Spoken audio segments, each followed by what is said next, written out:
صدق اللہ مولانا العظیم وصدق رسولہ النبی الامین المتین الکریم ونحن علی ذلک لمن الشاہدین والشاکرین والحمد للہ رب العالمین۔ حصول برکت کے لیے حضور اکرم سید عالم جناب محمد رسول اللہ صلی اللہ تعالیٰ علیہ وسلم کی مقدس بارگاہ میں درود و سلام کا ہدیہ پیش کر لیں۔ اللہم صلی علی سیدنا و شفیعنا و حبیبنا مولانا محمد وبارک وسلم صلاۃ و سلام علیک یا رسول اللہ صلی اللہ تعالیٰ علیہ وسلم۔ واہ کیا مرتبہ غوث ہے بالا تیرا، اونچے اونچوں کے سروں سے قدم اعلیٰ تیرا، جو ولی قبل تھے یا بعد ہوئے یا ہوں گے سب ادب رکھتے ہیں دل میں میرے آقا تیرا، سارے اختاب جہاں کرتے ہیں کعبہ کا طواف اور کعبہ کرتا ہے طواف درے والا تیرا۔ یہ شان ہے ہمارے سیدنا سرکار غوث العظم دستگیر پیران پیر رضی اللہ تعالیٰ عنہ کی، اور بڑے بڑے عارفین اور بڑے بڑے اولیاء کرام بھی یہ بات کہہ کر کے خاموش ہو گئے کہ پوچھتے کیا ہو شہ جیلاں کے فضائل آسی، ہر فضیلت کے وہ جامع ہیں نبوت کے سوا۔ ہمارے سرکار غوث پاک رضی اللہ تعالیٰ عنہ سارے ولیوں کے سردار ہیں۔ انبیاء کرام کے بعد صحابہ کرام کا رتبہ اور صحابہ کرام کے بعد میں تابعین مجملاً افضل ہیں، اور ہمارے سرکار غوث پاک رضی اللہ تعالیٰ عنہ سارے اولیاء کرام کے بھی سردار ہیں اور ہزاروں تابعین سے بھی افضل ہیں۔ آپ مادر زاد یعنی اپنی ماں کے شکم سے ہی ولی پیدا ہوئے تھے۔ آپ کا پورا گھرانہ یہ اولیاء کرام کا گھرانہ ہے۔ آپ کے دادا جان بھی ولی ہیں، آپ کے نانا جان بھی ولی ہیں، آپ کی والدہ محترمہ بھی ولیہ ہیں، آپ کے والد محترم بھی ولی ہیں، آپ کی پھوپھی جان بھی ولیہ ہیں، آپ کے شہزادے اور آپ کے خاندان کے بے شمار افراد ولایت کے اعلیٰ مناصب کے اوپر فائز ہیں۔ یہ پورا کا پورا گھرانہ جو ہے اولیاء کرام کا گھرانہ ہے۔ تیری نسل پاک میں بچہ بچہ نور کا، تو ہے عین نور تیرا سب گھرانہ نور کا۔ اعلیٰ حضرت سرکار نے اس مقدس گھرانے کو نور والا گھرانہ فرمایا۔ اللہ تبارک و تعالیٰ نے اس گھرانے پر اپنی خاص عنایتوں کی بارشیں نازل فرمائی تھی، اور سرکار غوث پاک رضی اللہ تعالیٰ عنہ کو اللہ تبارک و تعالیٰ نے یہ مقام و رتبہ عطا فرمایا کہ آپ کے فضائل و مناقب آج جو ہے وہ صدیوں سے لوگ بیان کر رہے ہیں، لیکن ابھی تک یہ سلسلہ جو ہے وہ ختم ہونے کا نام نہیں لیتا، بلکہ خود سرکار غوث پاک نے فرمایا تھا مرغ سب بولیں گے اور بول کر کے چپ ہو جائیں گے، میرا مرغ صبح قیامت تک بولتا رہے گا۔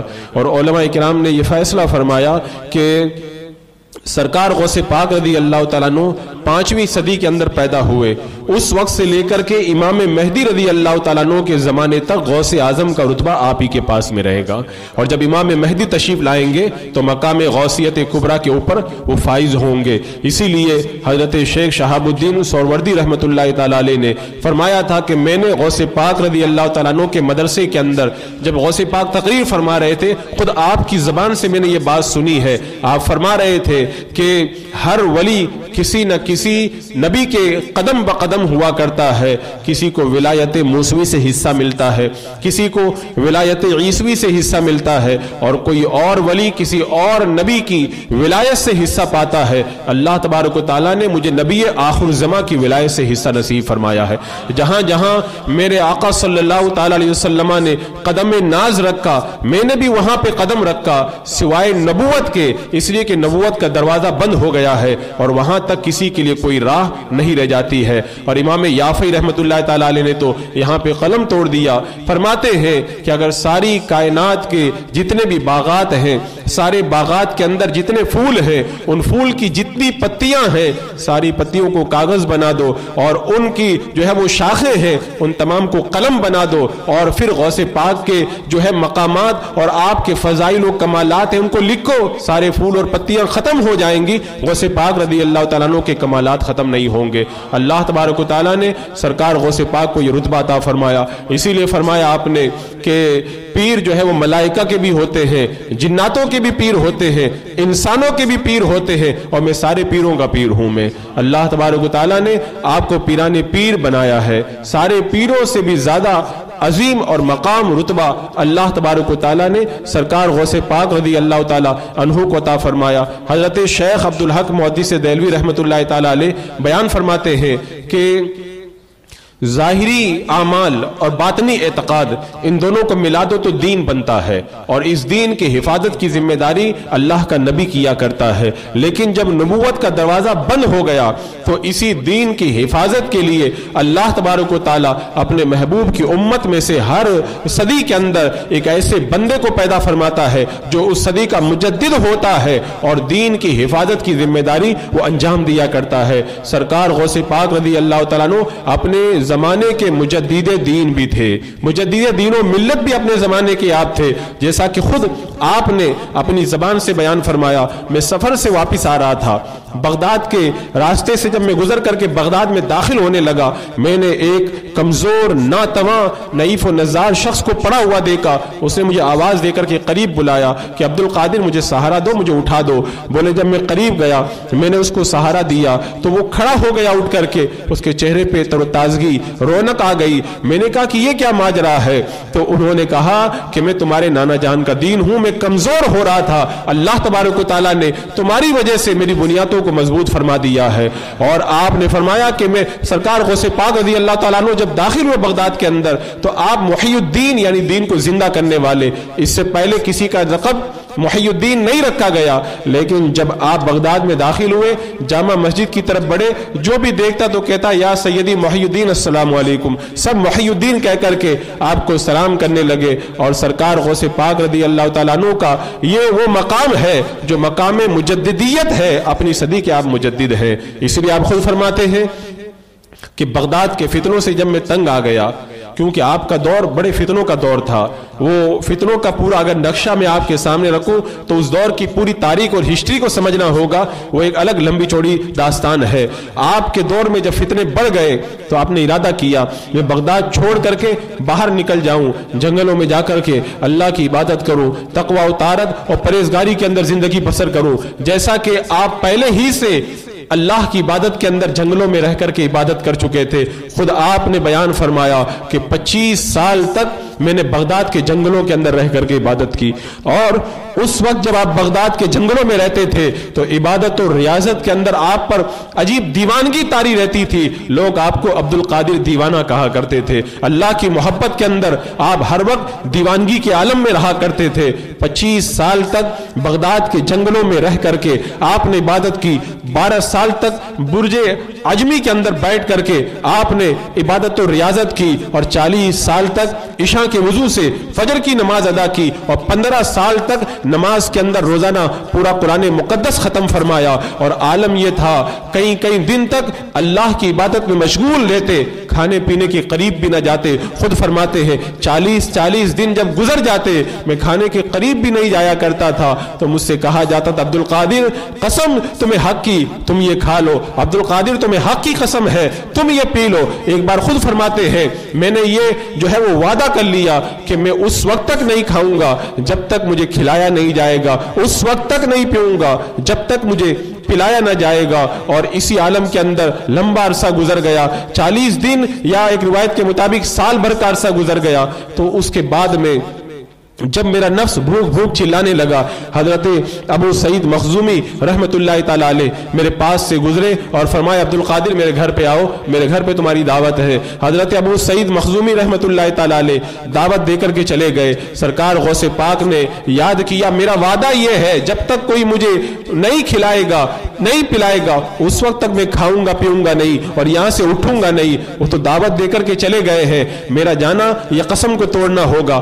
آپ بیٹھے رہے، تھوڑی دیر کے بعد میں حضرت خضر علیہ السلام تشریف لائے، کہا جائیے ابو سعید مخزومی کے گھر پہ آپ کے کھانے کا انتظام کیا گیا ہے۔ تب آپ تشریف لے گئے تو حضرت ابو سعید مخزومی رحمت اللہ تعالی علیہ اپنے مکان کے دروازے پہ کھڑے اور کہہ رہے کہ اے عبد القادر کیا ہمارا کہنا تمہارے لیے کافی نہیں تھا کہ حضرت خضر علیہ السلام کو آ کر کے تمہیں یہاں پہ بھیجنا پڑا؟ اس قدر آپ نے ریاضت و مجاہدہ جنگلوں میں رہ کر کے کیا۔ خود فرماتے جنگل میں جب میں عبادت کیا کرتا تھا تو اس وقت رجال الغیب کی ٹولیاں آتی تھی اور مجھ سے حق کا راستہ پوچھتی تھی اور میں انہیں خدا تک پہنچا دیا کرتا تھا. جنگل میں جس زمانے میں آپ عبادت کرتے تھے عالم یہ تھا شیطان کی ٹولیاں آتی تھی, آپ کو کبھی آگ سے ڈراتے, کبھی کھائی میں گرا دینے کی دھمکی دیتے, کبھی کہتے عبد القادر ہم تمہیں یہ کر دیں گے وہ کر دیں گے. فرماتے ہیں جب میں انہیں ان کی طرف نظر اٹھاتا تھا تو سب کے سب بھاگتے ہوئے نظر آتے تھے. جب میں تماچا مارتا تھا شیطان فرار ہو جاتا تھا. ایک دن میں نے دیکھا کہ شیطان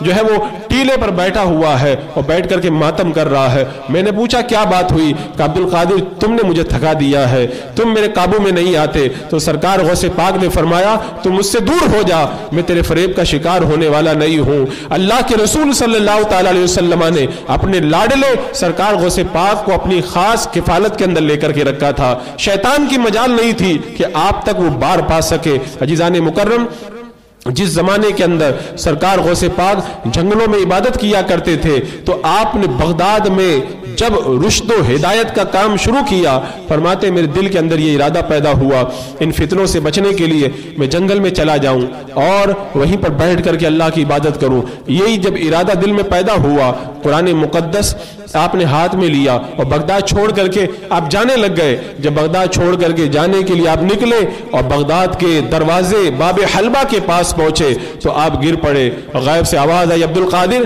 کہاں جانے کا ارادہ ہے؟ عرض کی کہ میرا ارادہ ہے میں جنگل میں جا کے اپنے مولا کی عبادت کے اندر مصروف ہو جاؤں. تو آواز آئی عبد القادر تمہیں لوگوں کی ہدایت کے لیے بھیجا گیا ہے, تمہارا کام لوگوں کو رائے حق سے ملا دینا ہے. فرماتے میں واپس پلٹ کر کے آیا اور میں لوگوں کی ہدایت کے کام میں جب لگ گیا اللہ تبارک و تعالیٰ نے 5000 سے زیادہ یہودی عیسائی اور غیر مسلموں کو میرے ہاتھوں پر کلمہ پڑھنے کی توفیق عطا فرمائی. 1 لاکھ سے زیادہ ڈاکو زانی شرابی لوگوں نے میرے ہاتھوں پہ توبہ کی اور وہ نیک بن گئے. اور علماء فرماتے بغداد کا اکثر حصہ غوث پاک کے ہاتھوں پہ توبہ کر کے اللہ کی بارگاہ کے اندر جا کر کے لگ گیا. اور سرکار غوث پاک فرماتے میرے دل میں خیال آتا تھا کہ میں سب سے الگ تھلگ رہوں, عبادت و ریاضت کے اندر مگن رہوں, لیکن اللہ تبارک و تعالیٰ نے میرے ذمے یہ کام لگا دیا تھا کہ میں لوگوں کی ہدایت کا سامان کروں. اور پھر آپ نے بغداد کی سرزمین پر اپنے مدرسے میں بیٹھ کر کے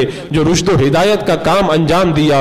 اللہ اکبر, تاریخ گواہ ہے سرکار غوث پاک رضی اللہ تعالیٰ عنہ نے اس زمانے کے فتنہ و فساد کے دور کے اندر اس طرح لوگوں کی کایا پلٹ دی. جو لوگ خدا کی بارگاہ سے دور تھے وہ خدا کی بارگاہ کے اندر سجدہ ریز ہو گئے. لوگوں نے شراب کے جام توڑے, جوا کھانے ویران ہوئے, بڑے بڑے ظالم و جابر لوگوں نے جو ہے وہ اپنے ظلم و ستم سے توبہ کی. اپنے وقت کے جو بڑے بڑے حاکم تھے جن کے سامنے لوگ نظر اٹھا کر کے نہ دیکھتے تھے انہوں نے سرکار غوث پاک رضی اللہ تعالی عنہ کے فرمان کے مطابق اپنی زندگیوں کے اندر تبدیلیاں پیدا کی اور آپ نے شان تجدید کے ذریعے اس زمانے کے اندر دین و ملت کی وہ خدمت انجام دی. تاریخ کے اندر وہ نقوش آج بھی ثبت ہے. اللہ تبارک و تعالیٰ نے سرکار غوث پاک کو نگاہیں عطا فرمائی تھی, جس پہ نظر کر دیتے اس کا بیڑا پار ہو جاتا. اللہ اکبر. سرکار غوث پاک رضی اللہ تعالیٰ عنہ کی بارگاہ میں حضرت ابو مدین رضی اللہ تعالیٰ عنہ نے اپنے شاگرد کو بھیجا شیخ ابو صالح کو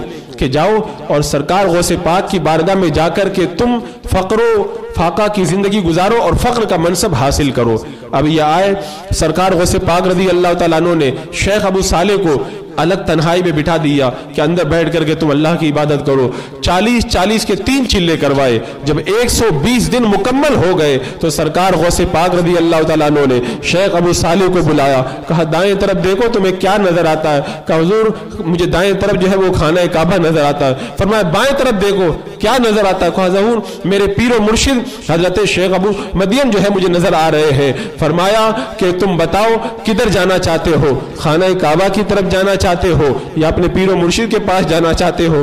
کہا کہ مجھے جو ملا ہے میرے پیر کے صدقے میں ملا ہے, میں پیر ہی کی بارگاہ میں جانا چاہتا ہوں. تو فرمایا جیسے چل کے آئے تھے ویسے ہی جاؤ گے یا ایک پل میں پہنچا دوں؟ کہا حضور میں جیسے آیا تھا ویسے ہی جانا چاہتا ہوں. سرکار غوث پاک رضی اللہ تعالیٰ عنہ نے اس کے بعد میں شیخ ابو صالح کی طرف ایک نظر کرم اٹھائی، بس اس ایک نظر کے اندر وہ کام ہو گیا۔ فرماتے ہیں کہ میرے دل سے ساری تاریکیاں ایسے چھٹ گئی جیسے جب صبح نمودار ہوتی ہے تو اندھیرے دور ہو جاتے ہیں اور اجالے پھیل جایا کرتے ہیں، ایسے ہی میری ساری تاریکیاں دور ہو گئی اور میرے دل کے اندر ایک روشنی پیدا ہو گئی۔ سرکار غوث پاک کی وہ ایک نظر تھی، وہ ایک نظر آج تک میرے کام آ رہی ہے۔ اللہ نے ایسی نگاہیں جو ہے وہ ناز عطا فرمائی تھی سرکار غوث پاک رضی اللہ تعالیٰ عنہ کو، جس پہ پڑ جاتی اس کا بیڑا پار ہو جاتا، کیونکہ سیدنا سرکار غوث اعظم رضی اللہ تعالیٰ عنہ کو بارگاہ مصطفیٰ جان رحمت صلی اللہ تعالیٰ علیہ وسلم سے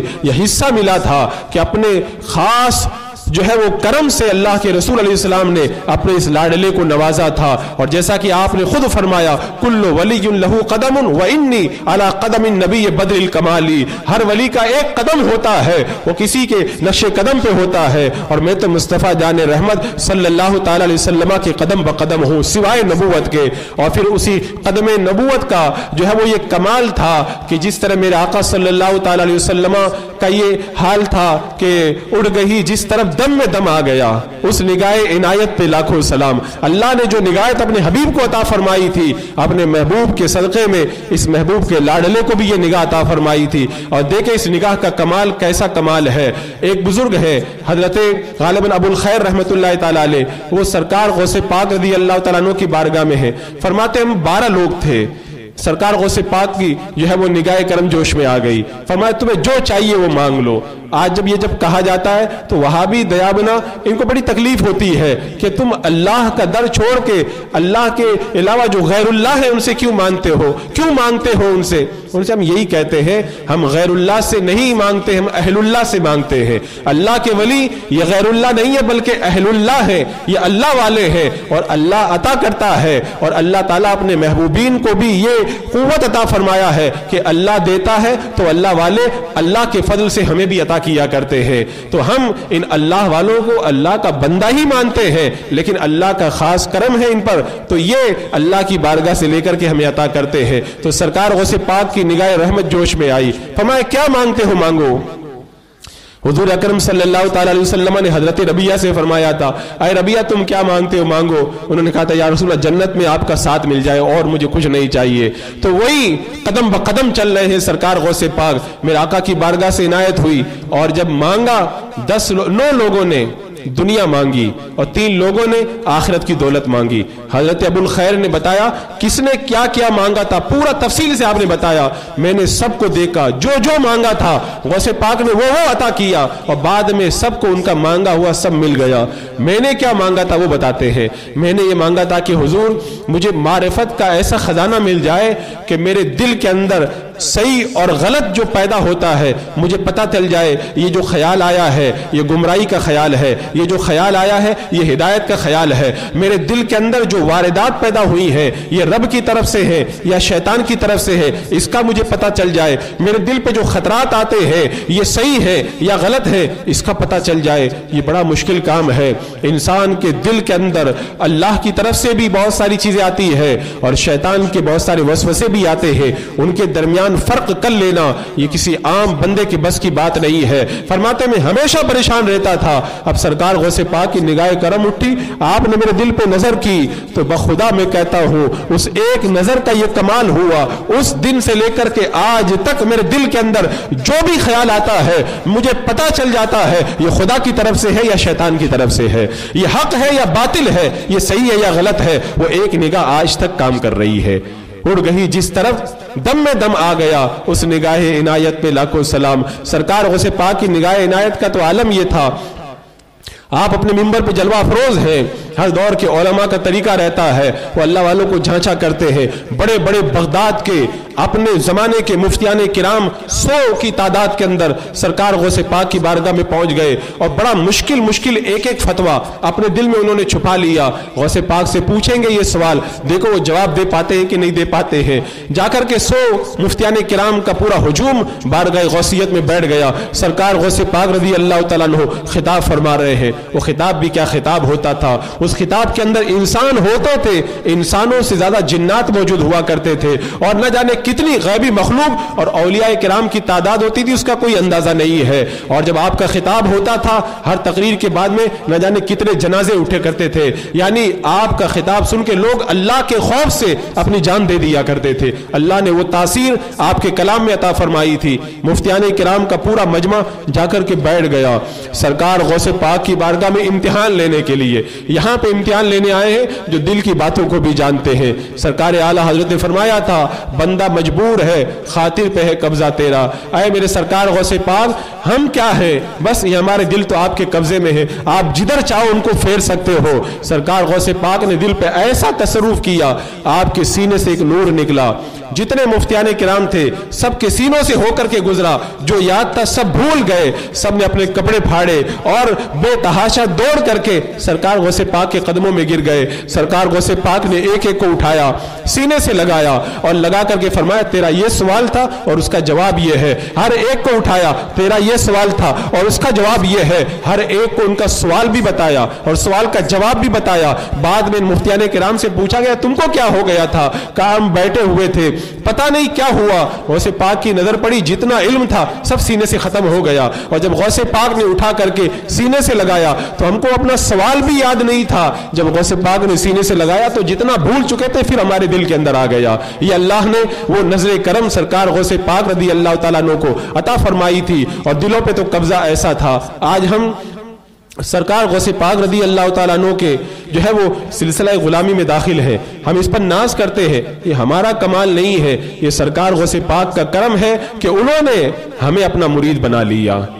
انہوں نے ہمیں اپنا مرید بنا لیا اور ہمارے پیر و مرشد حضور تاج الشریعہ یا جو بھی سلسلہ قادریہ کے بزرگ ہیں انہوں نے ہر ایک کے ہاتھ میں جو ہے وہ ان کا ہاتھ پکڑ کر کے یہی کہا کہ کہو میں نے اپنا ہاتھ غوث پاک کے ہاتھوں میں دیا ہے. ہم سب قادری غلام ہیں اور یہ ان کا کرم ہے کہ انہوں نے ہمیں اپنے سلسلہ غلامی کے اندر داخل فرما لیا. حضرت مرزا مظہر جانے جانا رضی اللہ تعالیٰ عنہ فرماتے ہیں غوث پاک کا کوئی ایسا مرید نہیں ہے جس پر غوث پاک کی نگاہ کرم نہ ہو. مشائخ فرماتے ہیں کہ غوث پاک کے جتنے بھی مرید ہیں سب کے ضامن ہے غوث پاک. بغیر توبہ کے کوئی قادری غلام مر ہی نہیں سکتا ہے. اور سرکار غوث پاک جو ہے وہ اپنے مریدوں پر ایسے ہی سایہ کیے ہوئے ہیں جیسے آسمان ہمارے سروں پہ سایہ کیے ہوئے ہیں. تو سرکار غوث پاک کے قبضے کے اندر دل اس طرح ہے. فرماتے ہیں حضرت عمر جو آپ کے مرید تھے کہ جامع مسجد کی طرف میں جا رہا ہوں غوث پاک کے ساتھ میں چل رہا ہوں, کوئی مسافہ کرنے بھی نہیں آ رہا,